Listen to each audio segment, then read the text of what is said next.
Deus abençoe, viu? Vamos orar então, meus amores? Sem mais delongas, sem mais introduções e boas noites e boas-vindas. Vamos orar. Deus, em nome de Jesus, nós queremos agradecer ao Senhor por mais este dia. Obrigada, obrigada, obrigada. Que essa palavra seja mesmo dirigida pelo Senhor, que esta palavra seja mesmo ministrada pelo Teu Espírito Santo. Eu sou apenas, Senhor Deus, um instrumento que, na verdade, não é nem necessário, Deus. A própria natureza ministra a Tua palavra, ministra a Tua grandiosidade, mas eu sou muito grata, Deus, porque o Senhor me dá o privilégio de ministrar a Tua palavra. Então, Deus, em nome de Jesus, faz de mim o Seu instrumento.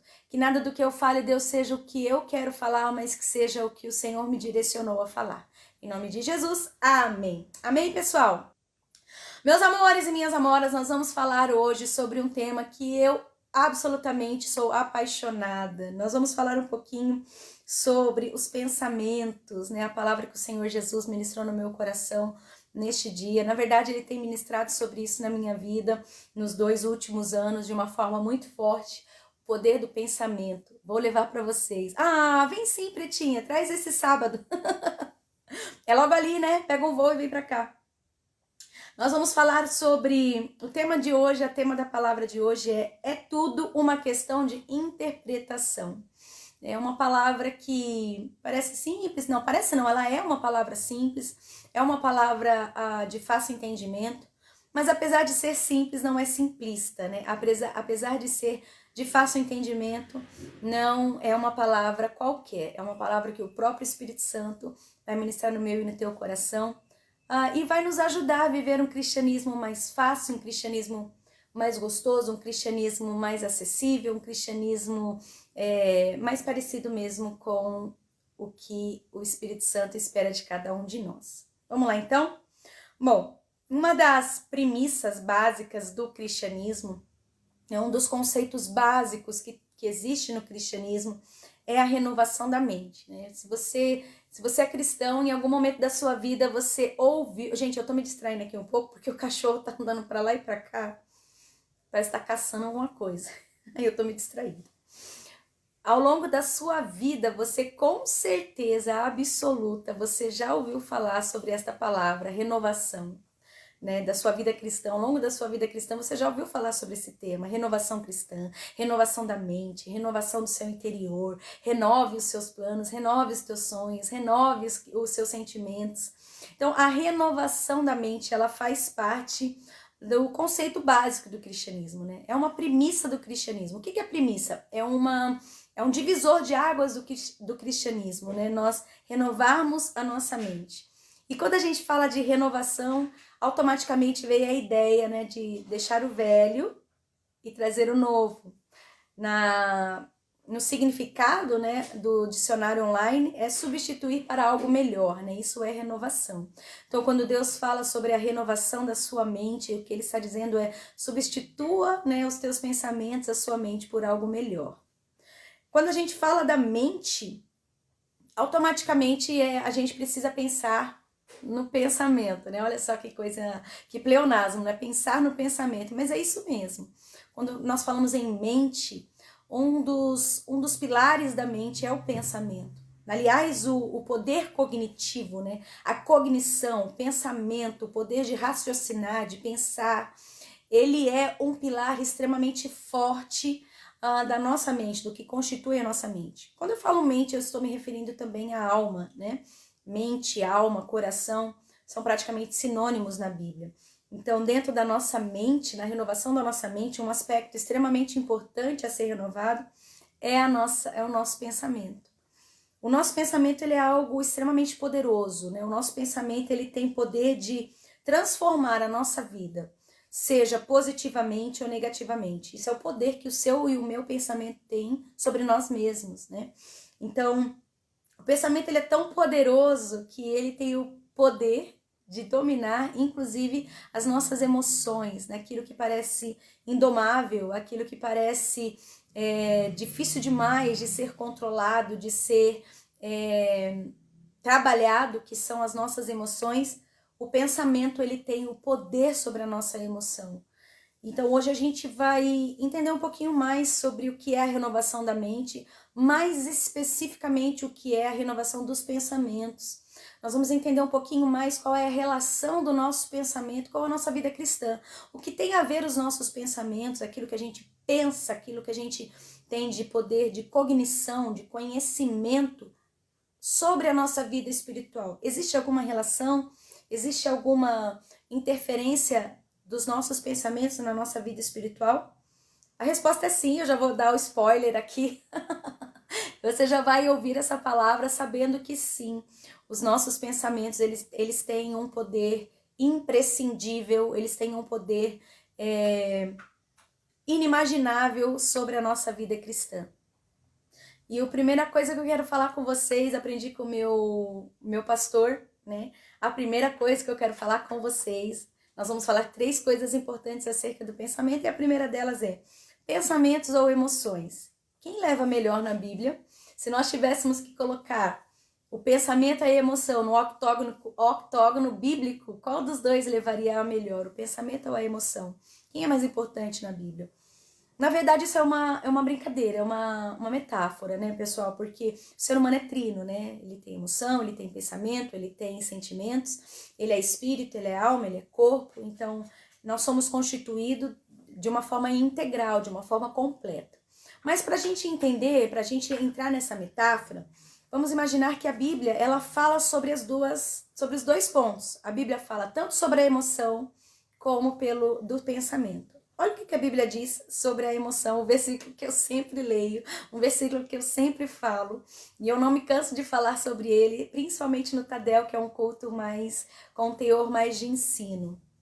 Olha o que ele diz lá em Jeremias 17:9, você já até sabe que está escrito, né? Tenho certeza. Diz assim: o coração humano é mais enganoso que qualquer coisa, extremamente perverso. Quem sabe de fato quanto é mal? Essa versão ela está na versão NVT, transformadora. Quem sabe o quanto é mal? Quando ele fala coração humano, é um nome bonitinho para as emoções, né? Então, todas as emoções humanas, elas estão definidas ali na Bíblia pelo coração. E o coração, ele é enganoso, as emoções são enganosas. Essa é uma menção bíblica acerca das emoções que fala muito sobre o que é emoção na Bíblia, né? Como que a emoção tem relação com a nossa vida espiritual. Boa noite, Jennifer. Deus te abençoe muito. Que bom que você está aqui com a gente, viu? Qual é a relação da nossa emoção com a vida espiritual?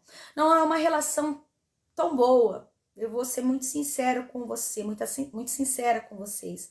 A relação das emoções com a nossa vida espiritual, ela é a priori, é uma relação em que as emoções atrapalham a vida espiritual. Nossa, a pastora tá falando uma coisa tão absurda, que coisa louca é essa que ela tá falando?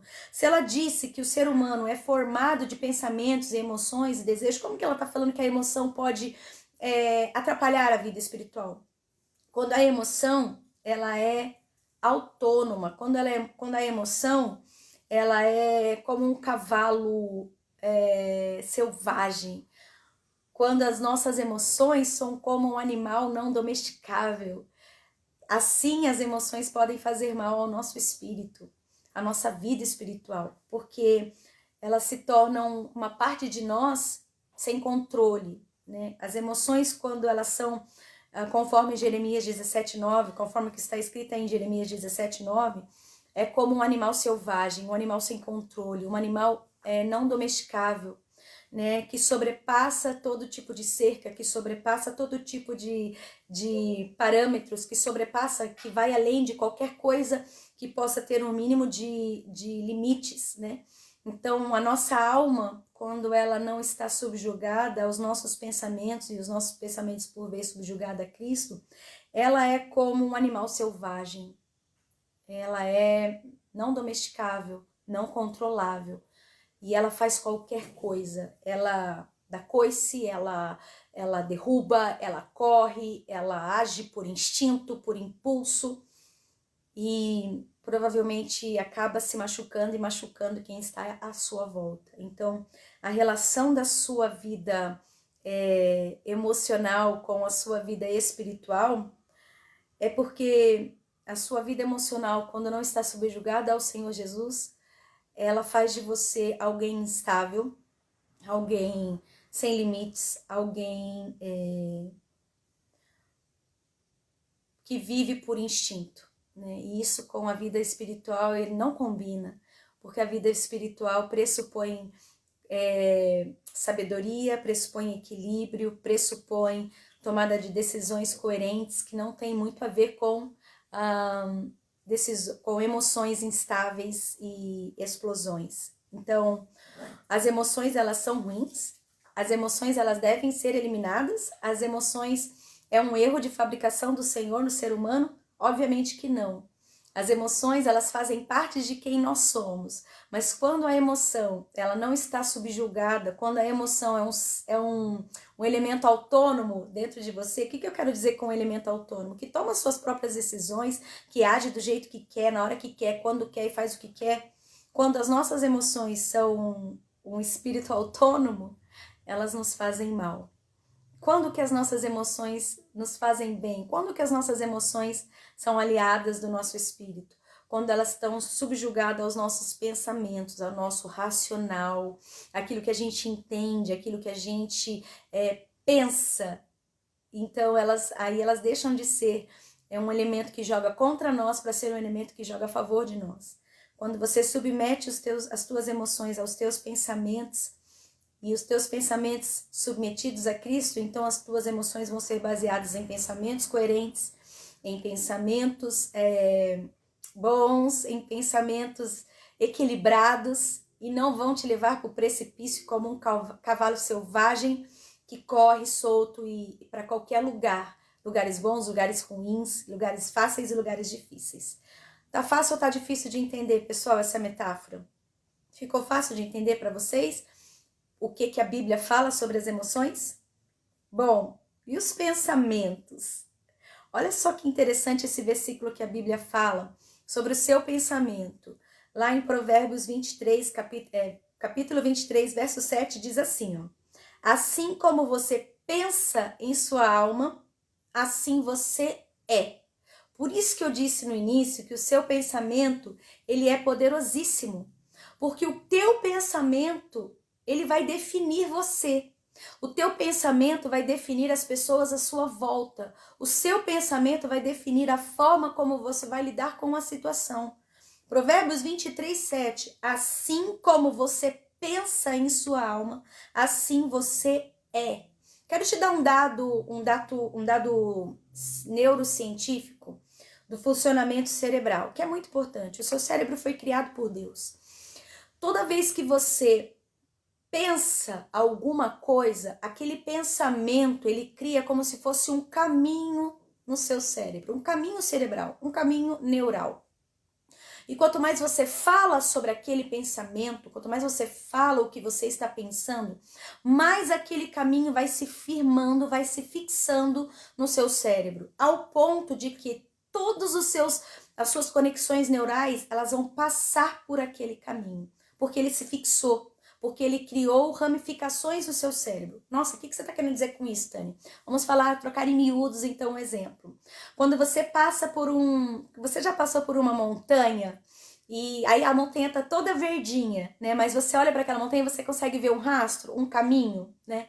Porque as pessoas ficam passando por aquele caminho, né? Só por aquele caminho. Então tá toda a montanha verdinha, mas tem um rastro na montanha, né? Que é o caminho onde as pessoas passam. Quem já passou por isso?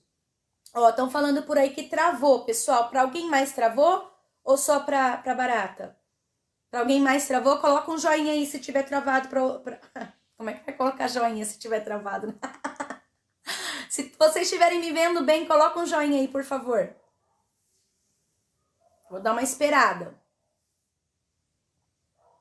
Estão me vendo? Anybody?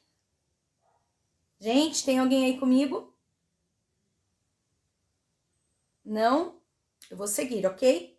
Então, o pensamento é assim. Por que a Bíblia diz, assim como você pensa em sua alma, assim você é?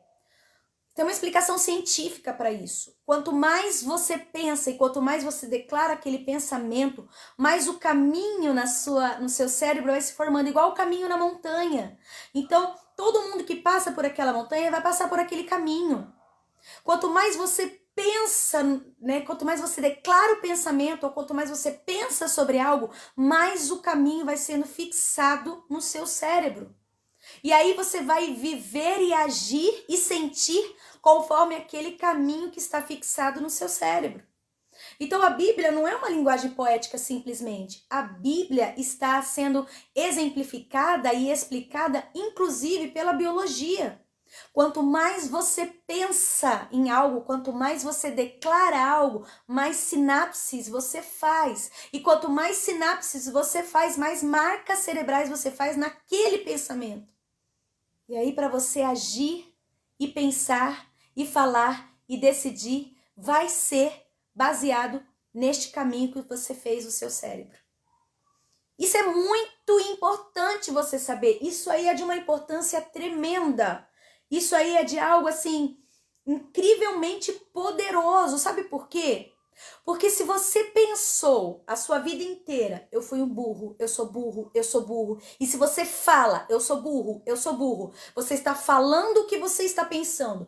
Eu estou pensando que eu sou burro, estou declarando que eu sou burro. Estou pensando que eu sou burro, estou declarando que eu sou burro. O que vai acontecer com a sua montanha? Vai formar o caminho neural. E os seus pensamentos, as suas ações, os seus sentimentos vão todos passar por este caminho que você firmou. Eu sou burro, eu sou burro, eu sou burro. Então você vai agir como uma pessoa burra e você vai sempre se sentir uma pessoa burra. Conseguiu entender por que a Bíblia diz que assim como você pensa na sua alma, assim você é? É óbvio que não adianta a pessoa que vos fala, que esse ser, começar a falar, eu sou alta, eu sou alta, eu sou alta, eu sou alta. Isso não vai acontecer, porque eu sei que eu sou pequena. Mas eu posso formar o seguinte pensamento: há muitos privilégios em ser pequena. Há muitos privilégios em ser pequena. Há muitos privilégios E eu vou formando este caminho neural na minha mente ao ponto de que isso se torne uma verdade para mim. E eu saber que eu sou pequena não vai causar nenhum incômodo a mim mesma, porque eu já formei o meu pensamento de que ser pequena me traz muitas vantagens, ou o oposto. Sou muito alta e isso me traz vantagens. Sou alta e isso me traz vantagens. Sou alta e isso me traz vantagens. Então, na sua mente, você já ensinou o seu cérebro a entender que ser alta é o pensamento de que te traz vantagens. Vocês estão conseguindo entender, turminha? Oh, meu Deus, turminha, é um vício de linguagem, perdão. Vocês estão conseguindo entender, meus amados irmãos do coração? Assim como você pensa na sua mente, assim você é. Se você pensa que você é burro, você vai agir como um burro. Se você pensa que você é incapaz, você vai agir como alguém incapaz. Não tem absolutamente nada a ver com pensamento positivo. Pensamento positivo nem existe. Tem a ver com doutrinação. Você firmar o seu cérebro no pensamento correto, no caminho correto. Porque a Bíblia diz, assim como você pensa, assim você é. A Bíblia não diz, assim como você sente, assim você é. É o oposto. A Bíblia diz que o seu sentimento te engana. A Bíblia diz que você sente uma coisa acerca de você mesmo que não é a realidade. Mas se você pensar no que é correto, aí sim isso vai ser realidade para você. Pode ser que não seja realidade para outra pessoa, mas vai ser realidade para você. Você quer ver um exemplo disso para que você... O Felipe... Oi, Felipe! Que bom que você está aqui, querido. Deus abençoe a sua vida, da sua esposa, das suas crianças, em nome de Jesus. Compartilha essa live, tá, Felipe? Para que mais pessoas sejam alcançadas. Vocês já viram aquela máxima, aquela frase que diz assim, ó, frio é psicológico. A gente ri dessa frase, né? A gente tira o sarro, né? Mas, de certa forma, ela tem uma base científica. Porque se você trabalha a sua mente, se você exerce os teus pensamentos, o teu pensamento é tão poderoso, ele tem tanto poder sobre a sua mente, ele tem tanto poder sobre você, que ele pode, inclusive, te ajudar nas suas sensações físicas. A mesma coisa quando você está com fome. Né? A psicologia ajuda as pessoas que têm problema com obesidade nesse sentido. Que às vezes você doutrina o teu pensamento em relação à fome. E você consegue viver conforme o que você pensa e não conforme o que você sente. Isso é importante? Muito importante. Isso é um divisor de águas para o teu cristianismo. Porque às vezes você pode dizer assim, eu não sinto vontade de ir para a igreja. E daí? Você não tem que ir para a igreja pelo que você sente. Você tem que ir para a igreja pelo que você pensa. Eu não tenho vontade de orar. E daí? Você não tem que orar porque você tem vontade ou não. Você ora porque você sabe o que é oração. Eu não tenho vontade de me relacionar com os irmãos. E daí? Você se relaciona porque você sabe, você tem o pensamento de que você é um corpo com eles. Não porque você sente ou não vontade. Meu amor, minha amora, não atue. Não faça com que os... que as tuas ações sejam pautadas, sejam baseadas no que você sente. Porque o que você sente muda, mas o que você pensa permanece. Doutrine os teus pensamentos segundo os padrões bíblicos. Doutrine os caminhos neurais que você faz. E as tuas ações começarão a ser condicionadas. Quem tá entendendo? Quem tá entendendo, põe um eu bem grande aí. Quer ver como o pensamento é poderoso? Olha. Eu coloquei aí, ó. O próprio Deus estabelece os planos dele para nós baseado naquilo que ele pensa e não naquilo que ele sente. Olha o que ele escreveu em Jeremias 29:11. Eu é que sei os pensamentos que tenho a vosso respeito. Escuta, presta atenção. Eu é que sei os pensamentos que tenho a vosso respeito. Não está escrito, eu é que sei o sentimento que tenho a vosso respeito. Deus está dizendo, eu sei os pensamentos que tenho a vosso respeito e são pensamentos de paz e não de mal. Isso significa que apesar de que eu e você, muitas vezes, entristecemos o Espírito Santo, apesar de que eu e você... muitas vezes pisamos na bola com o Espírito Santo e ele fica triste conosco e ele fica chateado. Ele não atua comigo e com você por aquilo que ele sente por mim e por você na hora. Porque se fosse baseado no sentimento dele por nós, sabe o que aconteceria?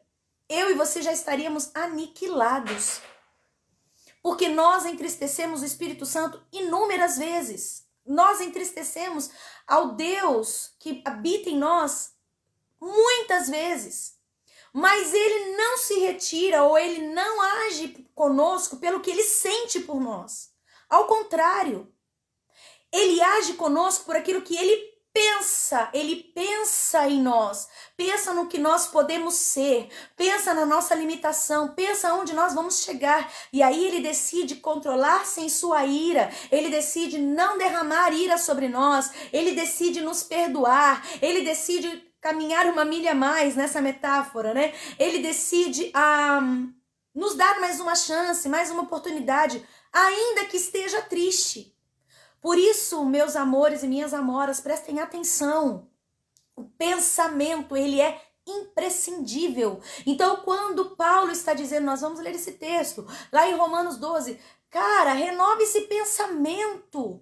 Transforme esse caminho que você fez na sua mente desde que você era pequena. Você é estúpido, você não vale nada, você é incapaz, você é burro, você não vai conseguir.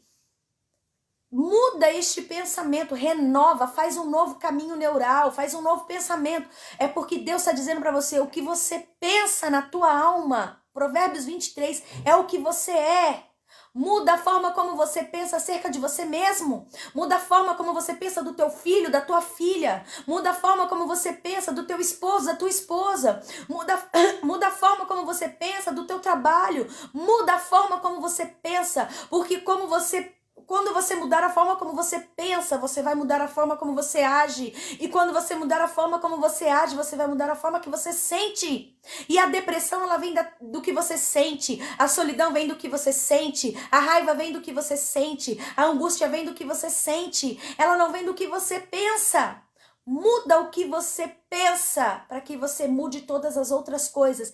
Isso significa, Romanos 12:1, renovação da sua mente. Se o próprio Deus age pelo que ele pensa, como a gente viu em Jeremias 29, e não pelo que ele sente, como é que eu e você queremos viver a nossa vida baseados naquilo que nós sentimos e não nos preocupamos em mudar aquilo que a gente pensa?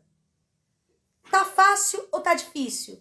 Obrigada aí, galerinha, que vocês colocaram eu. Muito obrigado. Tô vendo as mãozinhas levantadas aí. Um beijo no coração de vocês por participarem comigo, não me deixarem aqui sozinhas. Tia, seja bem-vinda. Não sei quem é a tia, mas eu também quero dizer que você é muito bem-vinda, viu, tia? Renovação. Ponto 2. Entendendo o versículo. Já estamos caminhando para o final. Nós só temos mais 573 pontos, mas já estamos caminhando para o final. Ponto 2. Renovação. Entendendo o versículo. Vou ler o versículo na íntegra, os 2 versículos, e depois a gente vai conversar um pouquinho sobre eles, ok? Romanos 12, versículo 1 e versículo 2. Galera, eu tô falando muito rápido? Ou tá bom a velocidade? Posso apertar a velocidade 1? Estou na velocidade 1,5 ou na velocidade 2? Como que tá, pessoal? Fala pra mim.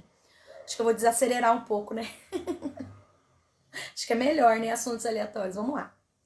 Portanto, irmãos, suplico-lhes que entregue seu corpo a Deus por causa de tudo que ele fez por vocês.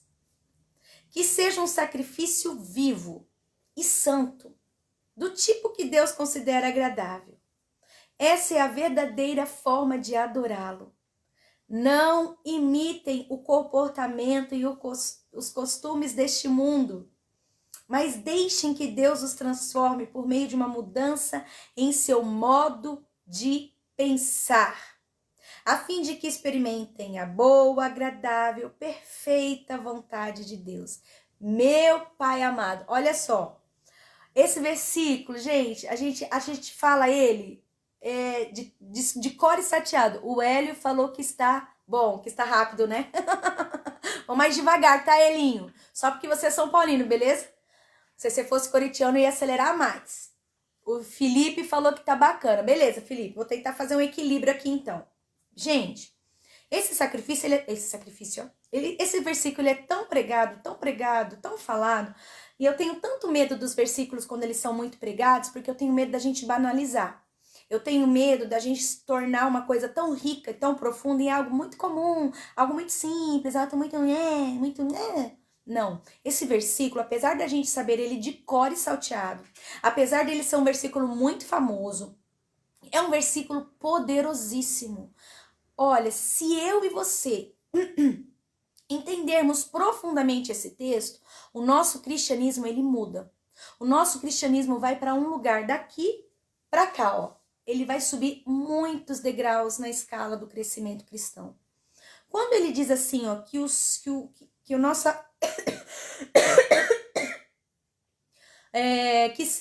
quando Deus pede que seja um sacrifício vivo, o que ele está querendo dizer com isso, pessoal?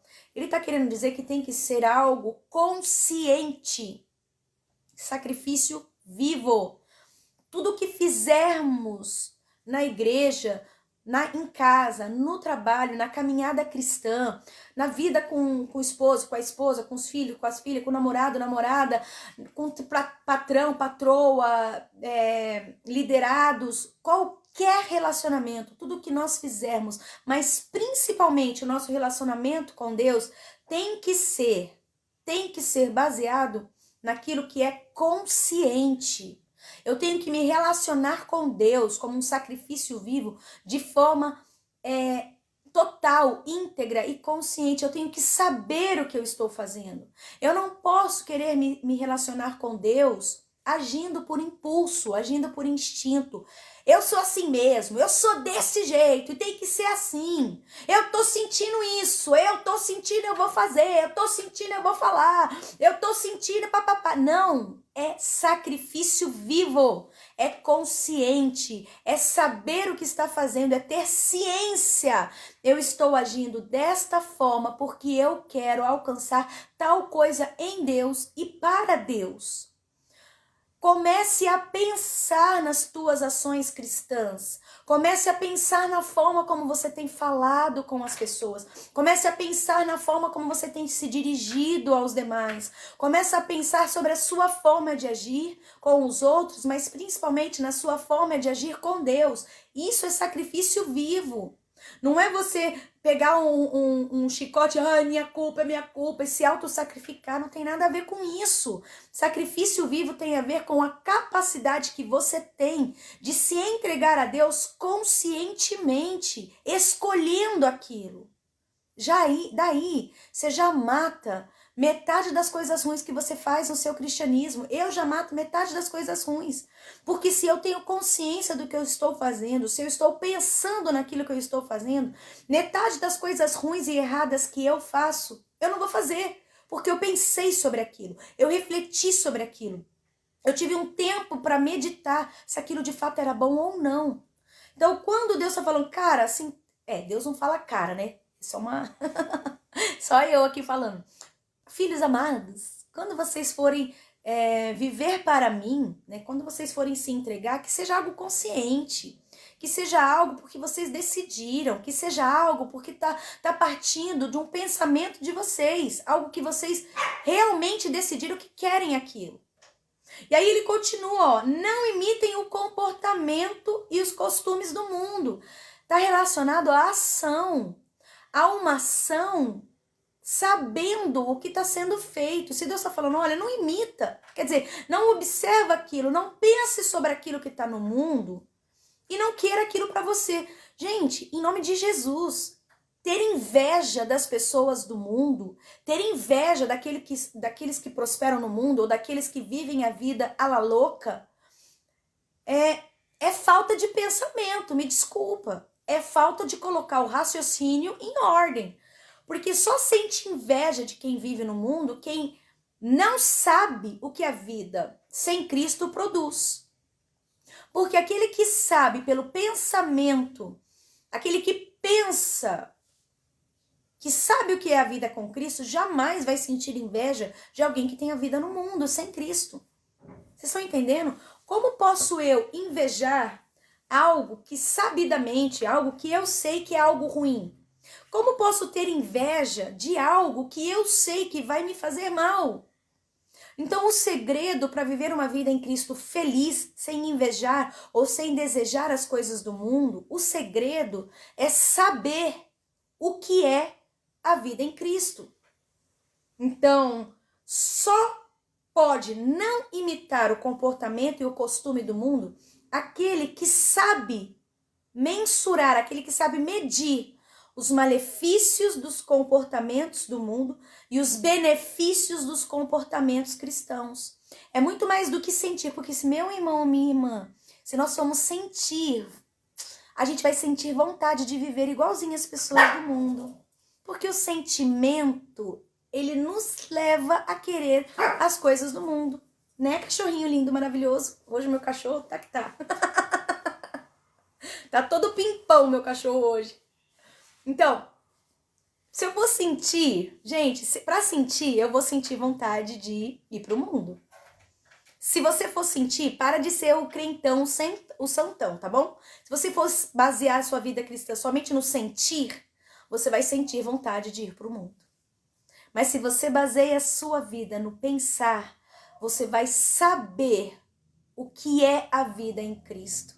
Os benefícios da vida em Cristo. Não tô falando de benefício de, ai, Deus vai me dar isso, Deus vai me dar aquilo, não. O próprio Cristo, a plenitude de Cristo, está cheia de Cristo. Se você pensa no cristianismo, então você vai além dos sentimentos. Então você não vai sentir, apesar de você sentir vontade às vezes de fazer algo que não condiz com o cristianismo, o teu pensamento vai ser mais forte. Você vai dizer, eu sinto vontade, mas o meu pensamento é mais forte. Eu sei o que é Cristo, eu sei quem é Cristo, eu sei o que é viver em Cristo. Eu sei os benefícios, eu sei para onde eu vou, eu sei o que vai acontecer. Assim como eu sei o que é viver no mundo, eu sei os malefícios do mundo e eu sei para onde eu vou se eu vivo no mundo. Por mais que possa existir vontade no teu coração. Meu amor, minha amora, presta atenção. Deus não te recrimina pelo que você sente. Deus se entristece por você viver o que você sente. Entendeu a diferença? Se você sente algo, mas no teu pensamento você vive de forma diferente, ok.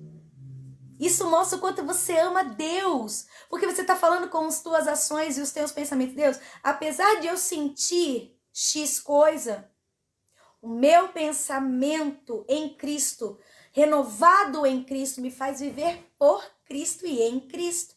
Então Deus olha para você e fala, cara, que show, que top, porque você tá provando para mim que você me ama mais do que qualquer outra coisa, mesmo que você sinta desejo de outras coisas e você permanece em mim e comigo, isso mostra que você me ama, isso mostra que você valoriza o que realmente importa. Cara, se você entende isso, amor e amora, se você tá entendendo isso, o seu cristianismo se torna um cristianismo mais fluido, mais gostoso de se viver e com menos culpa. Você vai se culpar menos, você vai se cobrar menos, porque Deus sabe, tudo bem, eles têm vontade de tomar muita Coca-Cola. Eles têm muita vontade, a Coca-Cola faz mal pra caramba. Mas eles não tomam, gente, que pecado, eu tomo. Mas eles não tomam porque eles sabem que faz melhor, olha só. Eles sabem que pecado é gostoso. Pecar é bom, mas eles não pecam. Porque eles sabem que eu sou melhor. Eles não apenas sentem que eu sou melhor. Eles sabem que eu sou melhor. Cara, se ficou confuso isso pra você, vê essa live de novo depois que ela terminar. Porque é um tema muito complexo, parece algo muito simples. Mas é todo divisor de águas de todo o cristianismo, de todos os tempos, de todas as eras. Quem consegue entender que o cristianismo é a nível de pensamento espiritual e não de sentimento humano, consegue dar um salto, consegue fluir em Cristo. Nada abala. E aí ele diz assim, transforme-se por meio de uma mudança em seu pensar. Deus não está dizendo, muda o teu jeito de falar, muda o teu jeito de vestir. É claro, sainha, shortinho, blusinha colada, não, né, galera? Isso não é nem porque é crente. Primeiro é porque é incômodo, segundo porque é feio, ridículo. Terceiro porque tudo que tem valor vem numa boa embalagem, né? Se você tá deixando a mostra aí porque não tem valor nenhum. Bom, mas fechando parênteses aqui, pessoal, o teu pensamento, ele vai te fazer andar do jeito certo, falar do jeito certo, vestir-se do jeito certo, desejar as coisas certas, agir do jeito certo, se o teu pensamento for renovado por Cristo. Tudo bem, pessoal? Para nós terminarmos, só para a gente voltar aqui no versículo, para você entender melhor esse versículo. Quando você se deixa transformar na sua mente aqui, ó, nessa caixa aqui, na caixa craniana, nos teus pensamentos, lá no âmago do teu ser, o que acontece? Você vai experimentar a boa, agradável e perfeita vontade de Deus. Não dá para experimentar a boa, perfeita e agradável vontade de Deus baseada no que você sente. Não dá. Tem que experimentar a vontade de Deus pelo que você pensa. E você pensa que Deus é o cara, que Deus é melhor, que estar com Deus vale a pena. Você pensa que por Cristo e em Cristo todo sentimento pode ser superado, ainda que seja uma coisa quase irresistível. Eu penso e entendo que Jesus sobrepassa. Para terminarmos, a fé é uma questão de interpretação. Gente, que frase poderosa que o Espírito Santo ministrou no meu coração. A fé é uma questão de interpretação. Não é necessariamente, nós já estamos terminando, não é necessariamente algo sobrenatural. Pastora, o que a senhora tá falando? Que absurdo! Pastora, tá pecando. Ô, crítico, usa o seu pensamento pro bem. Presta atenção. A fé não necessariamente é uma questão de sobrenatural. A fé é algo natural. A fé é algo que no universo de Deus, no universo eterno, no universo celestial, é algo natural, é o comum. A fé é algo comum. Os anjos têm fé, né? É comum. Esse é o ambiente do céu. Ela só é sobrenatural para quem não pensa com a mente de Cristo. Porque quem pensa com a mente de Cristo entende o que Cristo faz, sabe como Cristo age, sabe como é o céu, porque pensa sobre isso. Não é levado por uma magia, um sentimento. Calma, bebê. Tá avisando aqui que não tem jeito, que tem gente. Então, assim, quando o Espírito Santo colocou isso no meu coração, que a fé é uma questão de interpretação, é você entender que o cristianismo é o que você pensa. Então, se você pensa que Cristo é todo-poderoso, isso é fé. Se você pensa que Cristo é Deus, isso é fé. A fé é a forma como você pensa sobre Cristo. Isso é fé. É algo natural, não é místico, não é mágico, não é um poder que você acessa numa caixa mágica, num universo. Isso é coisa da Marvel, isso é coisa da DC, isso é coisa do Thanos, não tem nada a ver com quem é cristão de verdade. A fé não é necessariamente algo sobrenatural, porque ela não é mística e ela não é mitológica. O que é mitológico? Não é um mito dos deuses, não é um poder dos deuses, não. A fé é o jeito certo de pensar sobre Deus. É só isso. Grava essa frase, joga essa frase aí no seu computador, sei lá, escreve no espelho. A fé é só o jeito certo de pensar sobre Deus. Só isso. Então, eu não tenho fé. Então você não pensa.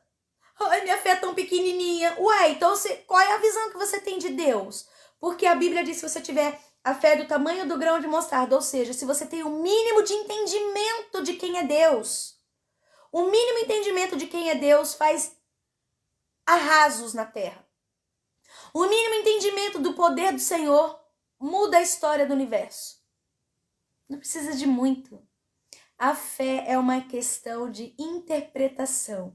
Como você pensa sobre Deus, o que você pensa sobre Deus, o que você entende de Deus. Se você entende que Deus é ilimitado, então a sua fé é ilimitada. Se você pensa que Deus é soberano, então a sua fé vai estar sobre todas as coisas, porque você crê no Deus soberano. Se você entende, não com os teus sentimentos, porque se você basear no seu sentimento, um dia você vai achar que Deus é da hora e outro dia você vai achar que Deus é um saco. Oi, falou saco. Mas é isso mesmo. Se você sente a sua fé pelo que você sente, olha que frase esquisita, né? Mas o que eu quero dizer, se a sua fé é baseada no que você sente, então uma hora você vai amar a Deus e você vai ter muita fé, outra hora você vai detestar a Deus e vai achar que ele é injusto com você, porque você está agindo pela fé que sente. E nós já pregamos aqui uma vez que a fé não sente, a fé pensa. Se você pensa que Deus não muda, então a tua fé não muda. Se você pensa que Deus domina todas as coisas e que milagre para Deus é o natural dele, é o trabalho dele, é o que ele faz de olho fechado. Então, crer nos milagres é algo natural para você, não porque é místico, não porque é mágico, mas porque simplesmente é. Você não precisa de fé. O que eu quero dizer com isso, turminha? Turminha não, perdão, pessoal. O que eu quero dizer com isso? Você não precisa de fé para saber que água é H2O. Você precisa de fé para isso? Você não precisa de fé para saber que o fogo é quente. Porque você sabe que o fogo é quente. Você sabe que a água é H2O, você sabe, não precisa de fé para isso. A mesma coisa com Deus. Se você souber quem é Deus, você já tem fé. Se você souber o que ele faz, você já tem fé. Se você souber quem você é em Deus, você já tem fé. Então a fé não é uma questão de sentir. A fé não é uma questão de você... eu preciso buscar misticamente o poder da fé. Não! Quanto mais você souber de Deus, quanto mais você souber quem ele é, quanto mais você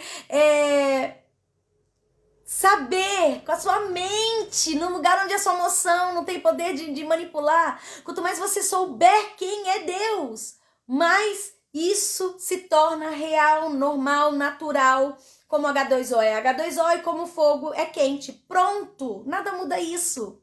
Então, ensine a sua própria mente acerca de quem é Deus. Não dá para você dizer que tem fé, não dá para você dizer que você vive o cristianismo baseado no que você sente, porque isso não é fé. Ensina a tua mente, leia a Bíblia, estude, participe dos cultos, participe do discipulado, vá atrás, pesquise. Gente, nesse negocinho aqui, ó, você digita lá qualquer coisa, o que é apostasia? Cara, vai trazer milhares de estudos para você sobre apostasia. Se você digitar assim, o que é a obra vicária de Jesus, vai sair todo o plano da salvação para você. Se você digitar aqui, o que é Trindade, vai sair milhares de estudos sobre Trindade. Se você digitar Bíblia na linguagem de hoje, milhares. Se você digitar Bíblia falada, milhares. Bíblia com desenho, milhares. Gente, a informação tá acessível. Não dá para você falar assim, eu não conheço nada de Deus, eu não sei Deus, eu não entendo Deus. Vai atrás, trem. Corre atrás, estuda.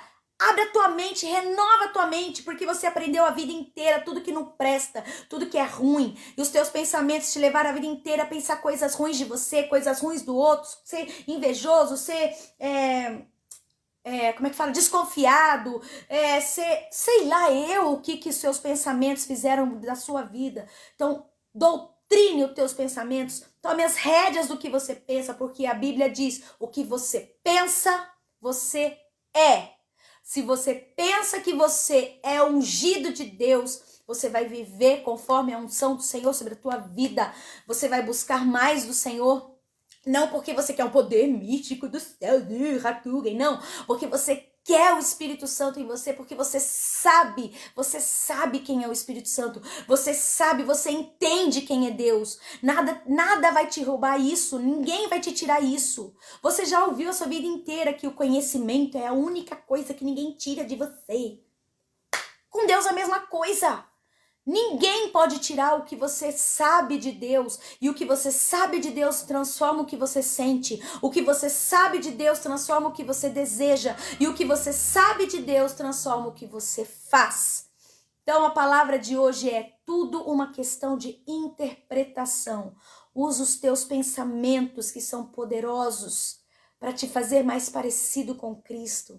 Usa os teus pensamentos que são poderosos para te fazer conhecer a Jesus. Não são as tuas emoções, meu querido, minha querida, são os teus pensamentos. O próprio Deus não se baseia no que ele sente. Ele diz, eu sei os pensamentos que tenho a vosso respeito. Ele pensa e pelo que ele pensa é o que ele sente. Quem entendeu isso, dá uma salva de palmas aí para o Espírito Santo de Deus. Aleluia. Vou orar por você. Compartilha depois esse vídeo com outras pessoas, para que outras pessoas sejam livres dos medos, das angústias que elas vivem, desse cristianismo pesado, desse cristianismo cheio de fardo. Eu tenho que ter fé, eu tenho que ter fé. Ai, meu Deus, como que eu consigo fé? Como que eu acredito? Ai, meu Deus, eu não tô sentindo, eu não tô querendo. Ai, liberta o povo. Mostra para o povo que é o que eles pensam, independente do que sente. Ajude a levar a palavra do Senhor para as pessoas. Para que o conhecimento do Senhor, olha só, Deus fala que a Bíblia é conhecimento. Errais porque não conhecem o poder de Deus, nem as Escrituras, o conhecimento. Amém? Vamos lá, pessoal. Deus, em nome de Jesus, nós queremos agradecer porque o Senhor nos fez um ser completo. Um ser que pensa, um ser que sente, um ser que deseja. Mas ajude, Senhor Deus, que esse grande carro-chefe que o Senhor nos deu, que é o pensamento, ajude os nossos pensamentos a entrarem no eixo junto com Jesus Cristo. Para que tudo aquilo que Jesus Cristo pense seja também o que nós pensemos. Para que tudo aquilo que Jesus Cristo sabe seja aquilo que nós saibamos. E assim, Deus, as nossas ações e os nossos sentimentos estejam em conformidade com as ações e os sentimentos de Cristo. Eu oro, Deus, por mim mesma e pelos meus amados irmãos que estão acompanhando essa live neste momento e aqueles que acompanharão, Senhor Deus, num outro momento. Oro para que o Senhor nos ajude a nos livrarmos de todos os pensamentos ruins acerca de nós mesmos, pensamentos que nós construímos acerca de nós mesmos ao longo da nossa vida. Eu peço que o Senhor nos livre disso tudo, pensamentos que não condizem com a verdade do Senhor sobre nós. E ajude-nos, Senhor Deus, a pensarmos da forma correta acerca de nós mesmos e a pensarmos da forma correta acerca do outro, Pai. Que seja assim, Senhor, pensamentos subjugados a Cristo. e emoções subjugadas a Cristo. Em nome de Jesus, amém. Amém, pessoal?